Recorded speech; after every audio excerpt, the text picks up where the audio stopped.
저희가 지난번에 한번 이제 인터뷰를 한번 했고 그때는 전반적인 내용을 다 했는데 이번에는 어쨌든 왜 어렵나에 대해서 하고 저기 어제 SNS 택에서 와서 그 마스크 하시는 승 전무님 잘 아시죠? 잘 알죠. 후배죠? 후배죠. 대표님 후배죠? 예. 와서 뭐 그 뭐더라? 여기 마스크 MOSI 뭐 이렇게 쌓아야 된다면서요. 그 위에 하고 하면 근데 이제 그러면 그 증착기는 뭐 이온빔 증착기를 이제 비코에서 산다 하는데 내가 그래서 아니 근데 마지막에 출하시키려면은 그 검사를 해야 될 텐데 검사 장비는 어디서 삽니까? 그러니까 그게 레이저텍 일본 레이저텍에서 하는 거라면서요. 예. 그 100% 쉐어. 100% 쉐어 정도가 아니라 100% 쉐어 정도가 아니라 그게 한 5년 전에는 전 세계 한 대밖에 없었어요. 그래요? 예. 그래서 거의 쭉 그 시간을 갑자기 EUV가 시작되니까 그 시간을 막 부킹해서 쓰느라고 호야, 아사히도 그게 어디 있었어요? 그 레이저텍이. 레이저텍 회사 안에 한 대 있었어요? 예. 그게 그럼 국가 호야, 아사히 프로젝트로 만든 거예요. 국가 프로젝트로. 정말요? 예. 그러면은 호야, 아사히 이런 애들 다 그 집 가가지고 그거 한번 테스트 그렇죠. 줄 서갖고 EUV 원래 한 7년 전만 해도 안 된다고 그랬었어요. 그래서 EUV 인프라를 다 깔아놨다가 EUV 안 되면 우리 회사 망하란 말이냐. 그래서 인텔, 삼성이 그렇게 얘기를 해도 뭐 그러면 뭐 성금을 주든가 뭐 무조건 EUV 안 해도 몇 장씩 사가든가. 아니 그래요? 그러면은 다 줄 서서 그렇게 했었어요? 그렇죠. 근데 그 집이 뭐를 그 검사하는 겁니까? 블랭크를 EUV 블랭크를 디펙트 프리로 만들면 네. 그 정말 보통 한 20나노 되거든요. EUV 세계는 20나노가 하나도 있는지 없는지 20나노라는 게 뭐예요? 20나노의 파티클 결함. 어. 뭐 그게 파티클이 될 수도 있고 이렇게 안쪽에 들어가면 이렇게 살짝 올록볼록 나올 수도 있고 들어갈 수도 있고. 네.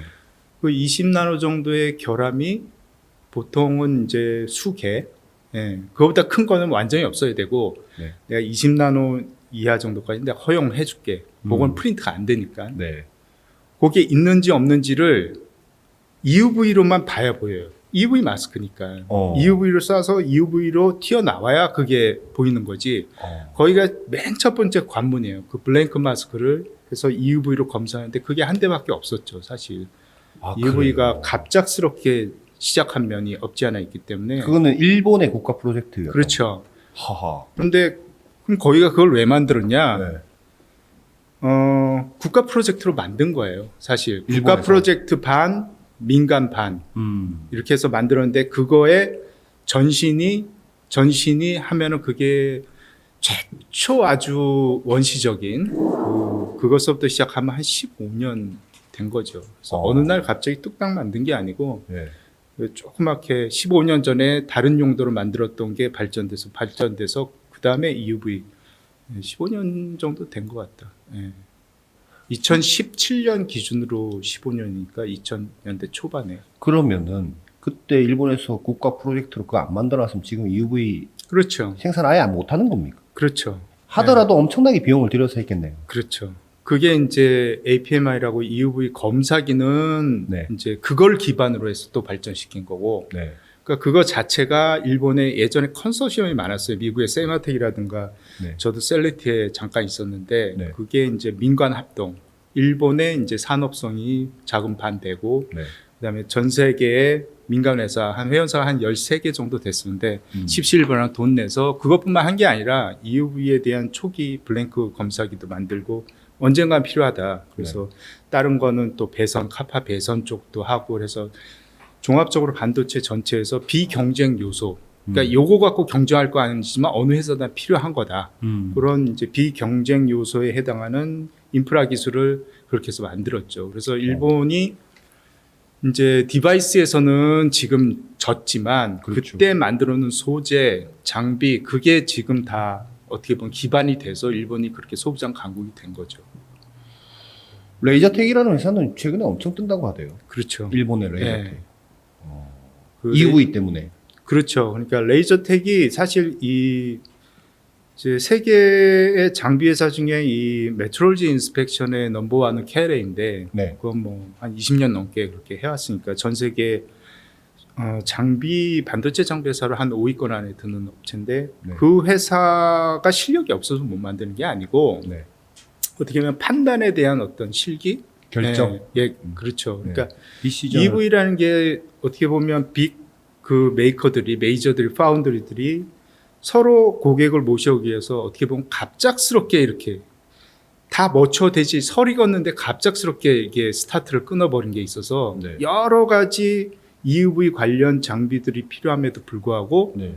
이제 아직 갖춰지지 않았었어요. 그러니까 어. 이 블랭크 마스크 검사기는 네. 워낙부터 필요하다고 했으니까 그거는 이제 오랫동안 했었는데 나머지 EUV 패턴 검사기, 패턴 그다음에 검사. EUV 마스크 결함 리뷰기 네. 보통 이제 그런 게 한 여러 개가 세트로 갖춰줘야 제가 EUV 장비라 하면 EUV 광을 쓰는 장비입니다. 물론 EUV에 특화된 여러 가지 챔버라든가 그런 것도 있지만 그거는 EUV 광을 쓰는 게 아니기 때문에 EUV 광을 쓰는 장비인 EUV 장비는 그렇게 한 4-5개 가지가 필수로 필요한데 그거는 이제 다 준비되기 전에 스캐너 됐죠. 그다음에 마스크 블랭크 검사기 됐죠. 네. 그다음에 결함 리뷰 장비 되니까 이제 출발을 해버린 거예요. 그래서 뭐 완벽하게 갖춰지기 전에 설익은 상태로 출발을 했는데 네. 레이저텍은 사실 블랭크 마스크 검사기를 완성했고 그 기술을 바탕으로 EUV 패턴 마스크, 블랭크 마스크는 블랭크 마스크에서 아무것도 없다는 거를 EUV로 해야 이제 되고. 판정하는 거고 네. 마스크를 프로세스 하잖아요. 이것도 패터닝하고 식각하고 해서 끝에 파이널리 결함이 있냐 없냐도 EUV 광으로 봐줘야 되는 거예요. 예, 물론 보이는 건 전자빔으로도 보이고 ARF로도 어렴풋이는 보여요. 하지만 그렇게 된 걸로 EUV 스킨에 어설픈 걸로 끼워 넣을 수가 없겠죠. 그래서 퍼펙트하게 검증을 하려면 EUV 광으로 봐줘야 되는데 그것도 이제 EUV 블랭크 마스크 검사기가 있었기 때문에 그걸 기반으로 해서 만든 거거든요. 근데 그렇게 되는 동안에 디시전이라든가 그런 게 어떻게 보면 세계 최대 메이커 KLA사가 좀 실기했다. 뭐 여러 가지 사유가 있죠. 근데 좀 늦었다. 그래서 그 집은 없습니까? 지금 개발하고 있는 걸로 알아요. 아, 그래요? 네. 그런데 그 집도 그러면 블랭크 마스크 검사. 아니요. 그 패턴만? 집은 이제 워낙 ARF, KRF 때 마스크 검사기를 만들었던 이제 그 업체이기 때문에 EUV 광을 써가지고 하면은 이제 되기는 되죠. 근데 EUV 광을 쓰는 순간 광학계라든가 어떤 모든 게 다 바뀌어야 돼. 상당히 수가 바뀌어야 되니까 기본기는 있는데 그래서 레이저텍이 딱 어떻게 보면 빅 메이커의 지원에 의해서 그거를 사실은 반신반의하면서 개발은 했죠. 그래서 그게 사실은 레이저텍이 KLA보다는 2위 쉐어를 갖고 있었는데 EUV에서 그게 어디요? 완전히 마스크 그렇죠. 안에서는? 계속 했었어요. 했었는데 이제 아무래도 KLA가 1위 업체였고 레이저텍 그 다음 업체인데 후발주자가 상당히 오랫동안 있었는데 이게 이제 EUV를 기점으로 해서 먼저 출시를 하고 업계는 과연 개발을 할 수 있겠냐 그런 생각을 했었는데 이제 성공을 했죠. 성공을 한 거는 본인들의 노력도 있지만 네. 그 유저 네. 그 하나의 유저가 계속 써보고 피드백 주고 써보고 이 끝에는 다 그런 거거든요. 네. 그래서 그런 게 이제 돼서 확실히 지금은 성능이 초반에는 그 이미지를 보여줄 때 그냥 원포인트 이미지 아닌가 검사라는 거는 실제로 2시간, 3시간 동안 쫙 돌아가야 되잖아요. 네. 그런데 지금은 완전히 자리 잡아서 그것도 없어서 못 사는 장비죠. ASML처럼. 아, 그래요. 그렇죠. 보통 흔히들 ASML만 포커싱 있는데 EUV를 하려면 ASML이 있어야 되는 게 아니라 한 5개 장비 세트로 있어야 돼요. 지금 말씀하신 EUV 장비하고 블랭크 마스크 검사기하고 패턴 검사기하고 또 무슨 검사 뭐가 또 필요합니까? 블랭크 검사기가 첫 번째로 블랭크를 개런티 해줘야 되고요. 네. 그 다음에 마스크를 제작을 해요. 제작을 하면 결함이 이제 패턴이 완성된 마스크가 패턴의 결함이 EUV적으로 있는지 없는지를 보는 게 EUV 마스크, EUV 패턴드 마스크 검사기, 소위 APMI라고 하는 APMI. 그게 두 번째로 필요하고 그런데 검사를 했는데 이상한 게 없을 수가 없어요. 결함이라는 게. 아, 그래요? 예, 네. 결함이 나오면 다행히도 그거를 재제작하기 전에 그거를 리페어를 할 수가 있습니다. 그 부분만 가서 딱 쳐낸다든가 메꿔준다든가 그 결함을 우리가 수정을 하잖아요. 그럼 깨끗하게 됐는지 안 됐는지를 봐야 되잖아요. 또 봐야 되는. 예. 그게 EUV 마스크 리뷰 설비라는 거예요. 아, 그건 또 리뷰 소리. 예, 검사기는 네. 제한된 시간, 보통은 이제 2시간에서 한 4시간 정도의 네. 전체 마스크 패턴을 다 봐야 되는 거고요. 네. 그렇게 빠르게 보는 대신에 대충대충 보는 거예요. 대충대충. 눈이 나빠요. 네. 근데 뭐가 걸렸다, 이상한 게 있다, 그럼 검사기로 볼 수는 있지만 비효율적이거든요. 워낙 이제 그 다음 걸 또 검사해야 되니까. 그래서 어디로 토스하냐면 EUV 리뷰 설비의 리뷰 설비. 세 번째 장비죠. 네. 거기에 토스를 해서 네. 이게 과연 스캐너의 눈이라는 게 여러 가지가 있어요. 조명계라고 그러는데. 네. 그래서 스캐너에서 똑같은 눈으로 봤을 때 얘가 완벽 무결한지 아니면 엔진지를 판단하는 게 EUV 마스크 리뷰 설비라는 거. 그게 네. 세 번째 설비. 네. 그럼 마스크가 다 됐잖아요. 네. 다 되면 이제 EUV 펠리클을 씌웁니다. 맨 마지막에 이제 다 된 거. 완벽한 합격품이 있으면 EUV 펠리클을 씌우는데 그 펠리클이 과연 씌워도 되는 퀄리티가 있냐. 투과율, 반사율 여러 가지 있습니다. 그래서 그것도 EUV 광으로 개런티된 펠리클만이 그 위에 들어가는 거고요. 네. 그러면 이제 블랭크 검사기, 패턴. EUV 패턴 검사기, 그 다음에 EUV 결함의 리뷰기, EUV 펠리클의 투과율 장비 네 가지 나왔죠. 네. 그 다음에 얘가 결합을 씌우잖아요. 네. 씌울 때 뭐가 들어가면 어떻게 해요? 그럼- 씌우고 나서 그 다음에도 정말 없느냐. 아, 또 봐야 됩니다. 네, 그게 또 EUV 패턴 검사기가 한 번 더 보는 거죠. 네. 패턴 검사기가. 네. 그렇게 해서 보면은 지금 말씀드린 것만 해도 EUV 블랭크 검사기, 패턴, EUV 패턴 검사기, 리뷰. 리뷰기, 그다음에 펠리클 투과율 장비 그렇게 네 개가 있어야 완벽한 마스크가 되고 이게 스캐너에 끼워져서 생산을 하는데 생산 도중에 마스크를 계속 하나만 쓰는 게 아니거든요. 이거 레이어 꼈다가 이거 레이어 꼈다가 하거든요. 보관하면 또 뭔가 오염이 돼요. 네. 그럼 그거를 어. 다시 괜찮은지를 보는 게 패턴 검사기, 리뷰기 이런 게 필요하죠. 아. 웹에서. 아, 그렇군요. 그러면 아까 블랭크 쪽은 레이저 태기 한다고 그랬고 패턴 그리고 그 뭡니까 그 투과율 그리고 뭐 리뷰 장비 이런 것들은 누가 합니까? 블랭크 검사 레이저 택이 100% 쉐어. 네. 그다음에 EUV 패턴 검사기 레이저 택이 100% 쉐어. 그다음에 리뷰기는 현재는 칼자이즈사가 EUV 에임즈라고 하는 건데 그게 100% 쉐어. 그다음에 펠리클의 투과율 검사기는 이제 좀 두어 가지 업체들이 경합 중인데 저희도 만들었고 개발을 완성했고 양산품으로 그거는 이미 딜리버리 됐습니다 유저한테. 아, 그렇습니까? 네. 딴 데는 어디 가요? 딴 데는 독일에 이제 좀 인스티튜트 이런 R&D 하는 데서 네. 하는데 저희랑은 조금 저는 저희가 낫다고 보죠. 왜냐하면 저희는 타겟 자체가 양산품이거든요. 양산품이라 하면 어떤 그 연속성이라든가 안정성, 그다음에 스루풋, 그다음에 메인티넌스, 자동화 이거까지 다 되는 건데 사실 보통 EUV를 핸들링하고 하는 거는 이제 학교라든가 인스티튜트 이런 데 연구기관에서 이렇게 그러니까 반 R&D 네. 그걸로 하는 데가 많은데 그렇게 되면 요새는 다 자동화거든요. 네. 그래서 데이터도 자동으로 이렇게 주고받아야 되고 그다음에 물류 같은 것도 자동화해야 되고 이제 그런 것까지 하는 완벽한 양산기는 사실 뭐 펠리클 쪽에서는 저희가 최고라고 볼 수 있고 이미 유저가 그동안 한 10개월 정도 썼는데 굉장히 뭐 만족하고 있습니다. 네. EUV 장비 개발이 어렵다라는 거는 EUV 광을 써야 되기 때문에 어렵다는 그렇죠. 거죠. 네. 그 EUV 광을 써야 되기 때문에 어렵다는 것은 EUV를 광을 만들어내기가 어렵다는 거예요? 아니면은 EUV 광을 만들어내는 건 뭐 그냥 정해진 대로 만들면 되는데 그걸 뭔가 컨트롤하는 게 어렵다는 겁니까? 일단 EUV EUV 장비는 네. 한 세 가지로 이루어져 있는데 네. EUV 광원, 네.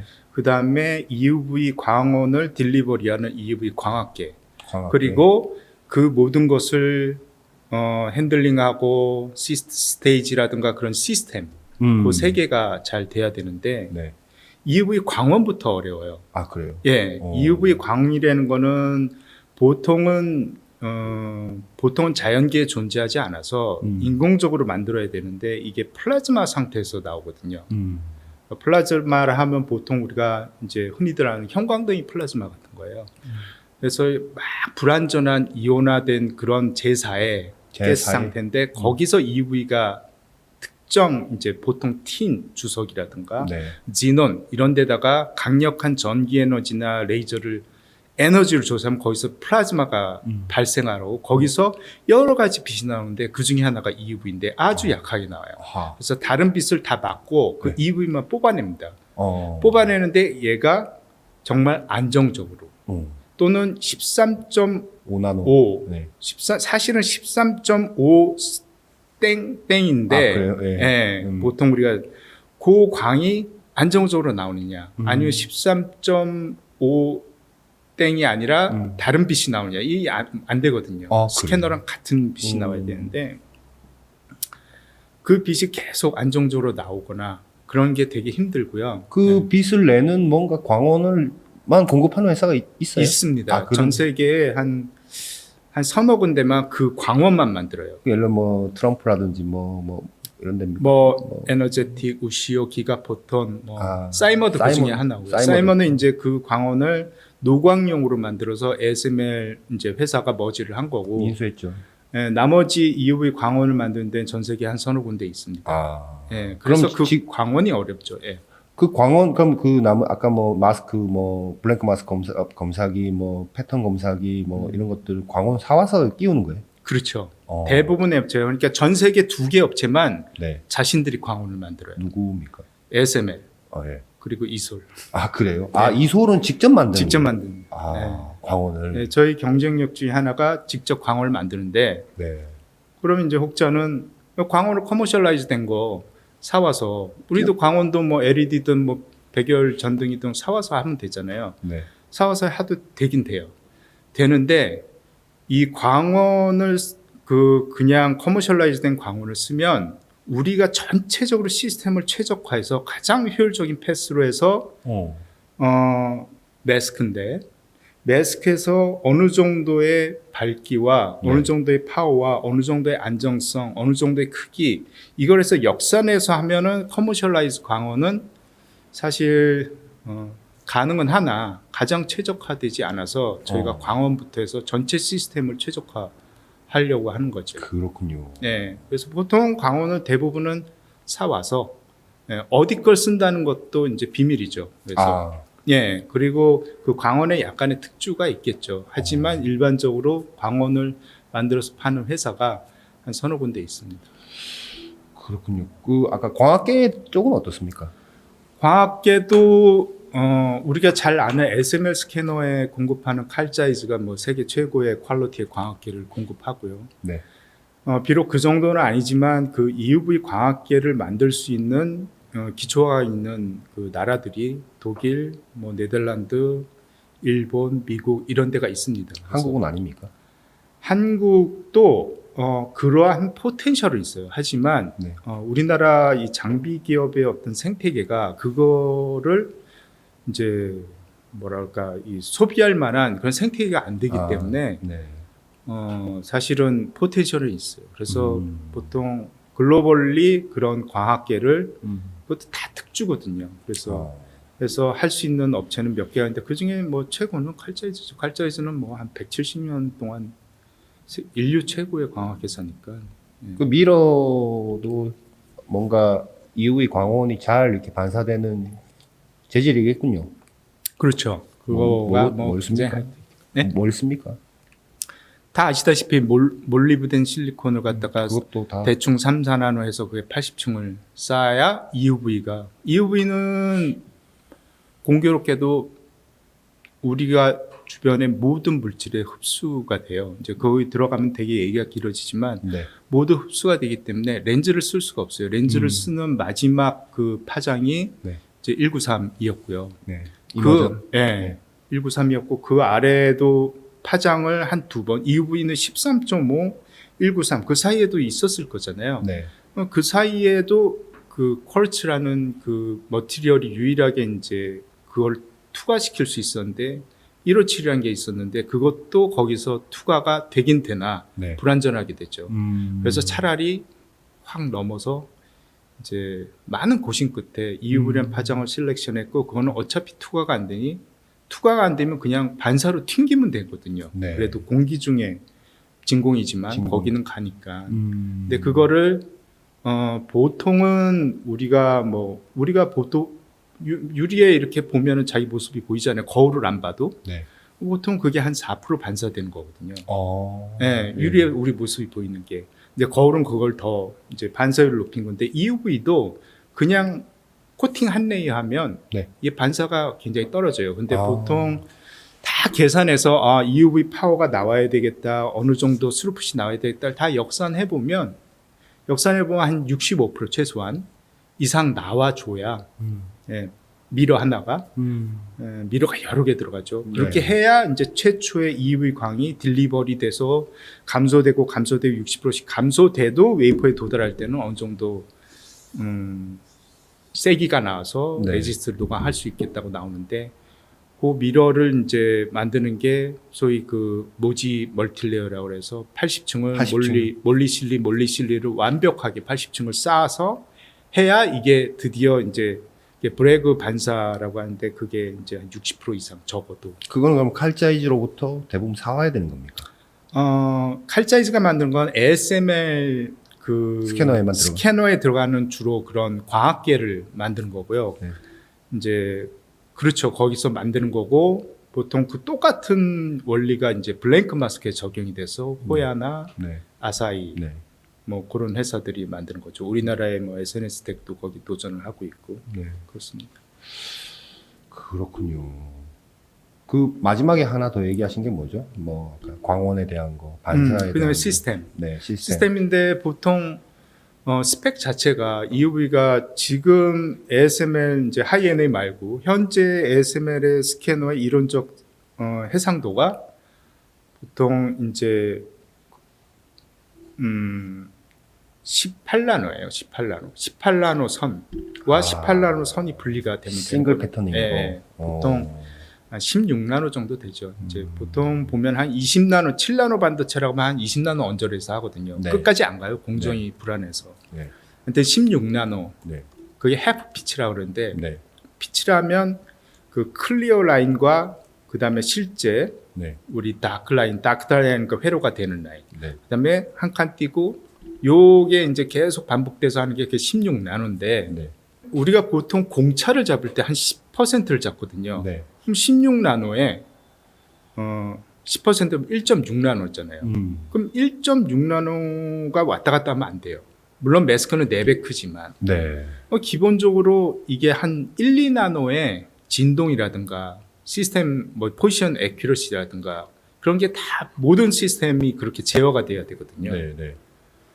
그러니까 이 진동이라든가 어떤 안정성, 정확성 이런 게 다 오차가 다 1, 2나노 범위로 들어가거든요. 그래서 그러니까 이 차원이 벌써 EUV 광만 썼다고 되는 게 아니라 시스템 자체도 같이 받쳐줘야 되죠. 소프트웨어도 그렇고. 그러니까 그런 광원, 그다음에 걔를 딜리버리 해주는 중간 광학계, 광학계도 하이 퀄리티고, 그다음에 그거를 이제 드디어 우리가 뭐 매스크라든가 아니면 뭐 스캐너도 마찬가지지만 그거를 일사불란하게 정확한 포지셔닝을 해주는 그런 시스템, 스테이지, 뭐 위치 정확도, 그 다음에 여러 가지 제어 시스템이 또 그게 1, 2나노 수준으로 가야 되는 거고요. 이제 거기에 소프트웨어라든가 자동화는 이제 뭐 하면 되는 거죠.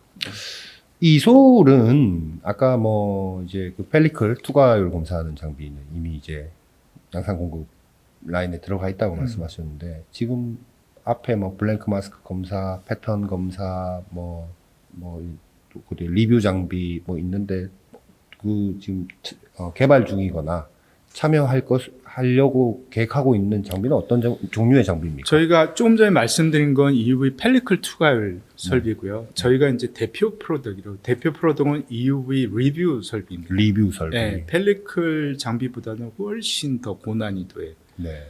그 리뷰 설비인데 뭐 간단히 얘기하면 EUV 현미경 마이크로스코프 종류예요. 네.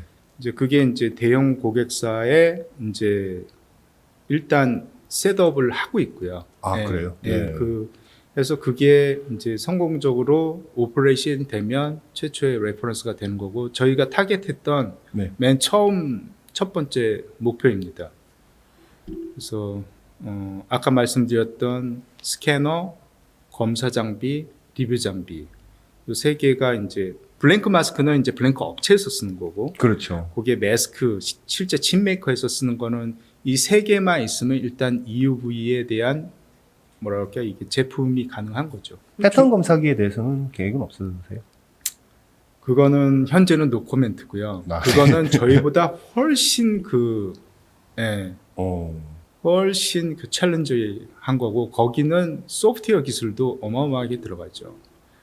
아니 제가 말씀하시는 중간에 죄송합니다. 제가 딴짓을 좀 했는데 예. 일본 레이저텍이라는 그 회사 시총을 보니까 2.37조 오늘 날짜로 많이 올랐을 거예요. 37조 엔이면 20조가 넘 시총이 20조가 넘네. 근데 거기는 프로덕이 네. EUV만 하는 게 아니고 많아요. 아, 예, 여러 가지가 예, 있습니까? 여러 가지 있습니다. 어. 원래부터 되게 이쪽 업계에선 그래도 역사 전통을 자랑한 회사죠. 그래서 그렇군요. EUV로 인해서 그다음 모멘텀이 생긴 거지. 음, 뭐 아무것도 안 하던 회사가 EUV만 한 게 아니거든요. 리뷰 장비는 지금 누가 합니까? 이솔 말고. 이솔 말고 미국의 이제 EUV 텍이라고 하는 회사가 있는데 조금 전에 말씀드린 라인업에 안 들어가는 장비예요.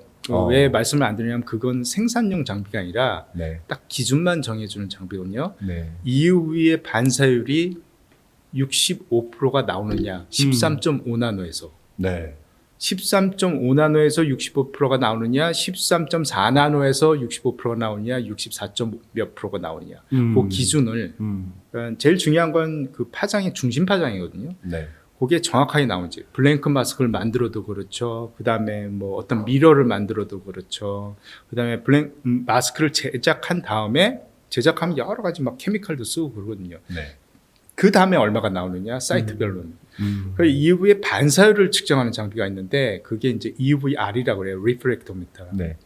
그거를 한 15년 전부터 만들던 회사예요. 아, UV 텍이. 네, 그거는 이제 간단하게 그냥 찍고 가는 생산용 장비라기보다는 그냥 기준. 그 회사가 저희랑 유사한 거를 이제 도전을 하고 있어요. 말하자면 지금 이솔이 그러면 리뷰 장비에서는 최고로 앞단에 달려가는 회사. 아니요, 현재 당연히 그 시장 지배자는 칼자이즈고요. 짜이즈가. 저희가 이제 제가 언핏 그 뉴스에서 본 적이 있는데 그것도 엄청 비싸다면서요. 비싸죠. 짜이즈만 할 때는. 제가 스캐너, 네. 검사기, 네. 리뷰기 요게 가격 순입니다. 아, 검사기가 리뷰기보다 더 비쌉니까? 그럼요. 아, 네. 그래요. 그거는 EUV 시장에서 스캐너 다음으로 수요가 많은 게 검사기예요. 아, 네. 그러니까 소위 뭐 SML사가 1년에 EUV 장비를 몇 대를 만든다. 그러면 거기에 EUV 장비의 몇 대당 한 대가 검사기가 필요하고 이론적으로 그 검사기 몇 대당 리뷰기가 필요하고 이런 식으로 나가죠. UV 장비 뭐 하이 NA 장비 나오면 뭐 지금 뭐 기존에도 뭐 2천억, 3천억 했는데 지금 더 올라갈 거다라는 그렇죠. 얘기가 있고. 네. 검사기는 얼마 정도? 검사기요? 뭐 천억 됩니까? 아니면 몇백억 됩니까? 그거 다 비밀이라서. 그래요. 예, 그런데 네. 검사기 한 EUV 스캐너 하나를 팔면 검사기를 몇 대 살 수 있을까? 몇 대 정도 살 수 있고. 세 대는 못 사요. 세대는 못 사요? 대략 이해했습니다. 네. 리뷰기는요? 리뷰기는 그것도 저희 가격과 일단 현재의 그 스탠다드인 EUV MZ와의 가격은 다른데 저희는 후발주자니까 논외로 하고 네. 그것도 4대는 못 살 거예요. 4개는 못 삽니다. 네. 펠리클 검사기는 투과율 검사기. 그거는 이제 스캐너 한 대 팔면 조금 많이 사죠. 아 그래요? 왜냐하면 펠리클은 네. 이제 패턴을 보는 게 아니거든요. 네. 이 패턴을 본다든가 네. 패터닝을 한다든가 이게 굉장히 어려운 거고 물론 펠리클 그 측정기도 상당한 수준입니다. 상당한 수준인데 이건 펠리클은 그래도 없는 걸 하는 거기 때문에 그것도 비싸죠. 웬만한 웨이퍼 장비보다는 훨씬 비싸죠. EV 광을 쓰면 일단 힘들어요. 아니 근데 비싸죠. 그러면 네. 기존에 우리가 뭐 요즘에 뭐랄까요 그 뭐 어디 이상한 회사들이 뭐 펠리클을 뭐 뭘로 무슨 뭐 뭘로 개발했네 투과율 뭐 얼마 달성했는 아니 그 집들은 뭘로 투과율 검사를 하는 거예요? 아 그거요. 네. 이제 투과율을 우리 학교에 네. 하나가 있어요. 학교에 네, 그걸로 한양대학교에. 검사를 해보는 겁니까? 네, 한양대학교에 그것도 사실은 저희가 만들어서 같이 공급을 했고요. 기증한 겁니까? 아니요. 아, 옛날부터 아, 어떤 옛날부터. 국제과제 그런 거 있었어요. 그렇군요. 네. 그래서 그게 하나 있고 뭐 포항 방사광에 EUV 빛이 가끔 나옵니다. 그때 딱 대보는 거죠. 아 대보는 거예요. 네. 어. 또는 그냥 추측. 추측. 네. 추측은 너무 불안정. 뭐 언론 보도에도 뭐 몇 프로 이상 나왔다. 그래서 깜짝 그거를 놀랐는데. 어떠한 장비로 어떻게 측정하느냐에 따라서 수퍼센트 차이가 날 수 있습니다. 아 네. 그렇군요. 예. 회사에는 있어요 그 장비? 저희 고객사에 있죠. 고객사에 네. 있고. 그 저희는- 만들어서 보유하고 쓰려면 다 비용이니까. 저희는 그렇죠. 저희는 아직 이렇게 저희가 프로덕트가 한 4가지가 있는데 그걸 하나하나 다 이렇게 데모 설비를 놓을 만한 아직 수준은 아니라서 사정은 아니라서 네. 뭐 있으면 좋은데 네. 비용이잖아요. 그래서 일단은 한 대 만들고 이거를 딜리버리하고 그런 회사들 많죠. 처음에는. 지금 이솔은 네. 누적 투자 얼마를 받으셨어요? 누적 투자 최근까지 대략? 350억. 350원. 네. 자금 조달은 더 하셔야 되죠. 뭐 이게 주문 받고 이러려면 어쨌든 자재도 사야 되고. 뭐. 일단은 저희가 다음 페이지로 갈 때까지는 이걸로 될 것 같아요. 아 그래요? 네. 다음 페이지의 그 신호는 어디서 받을 수 있습니까? 뭐 주문을 왕창 받았다거나 뭐 이런 겁니까? 아니면 더 높은 장비에 도전을 하는 거죠. 더 높은 장비라고 하면 기존에 아까 말씀하신 그 카테고리의 장비에서 뭔가 그 스펙을 카테고리 중간에도 있어요. 저희가 이솔의 강점이 뭐냐면 사실은 인더스트리에서 EUV를 유저로서 사용자로서 상당히 오랫동안 했기 때문에 지금 시장에서 장비 회사는 그런 거죠. 이제 자동차 회사가 자동차를 만드는데 운전을 한 번도 안 해본 실제로 그런 회사들 되게 많아요. 근데 저희는 운전을 굉장히 오랫동안 해봤으니 어떤 자동차를 만들면 되겠다라는 걸 그렇듯이 사실은 시장에 있는 포지셔닝 그 장비들이 네. 대표 장비긴 하지만 그 사이에도 이런저런 장비들이 필요하거든요. 그래서 저희가 리뷰 장비보다 한 단계 더 높은 수준의 부가가치가 높고 그다음에 훨씬 더 뭐랄까 이 유저한테 뭐 도움이 될 만한 거기를 이제 또 진입을 하는 거죠. 그래서 그 다음에는 저희가 처음에 계획했던 장비군이 한 서너 개가 있는데 그게 이제 사이클이 돌아가고 그 다음에 그 더 높은 장비의 어떤 가능성을 볼 때 네. 스스로 자신이 있을 때 그 다음 페이지를 이제 들어가려고 합니다. 원래 마스크 전문이시잖아요. 네, 마스크 했었죠. 저희 지난번 영상에서도 한번 말씀. 네. 원래 삼성에 계셨. 네, 삼성에. 제가 그 소개를 안 드리고 제가 어쨌든 영상을 바로 시작해서 죄송합니다. 그 이솔의 김영국 대표님이시고요. 뭐 자막 나갈 거니까. 네. 예.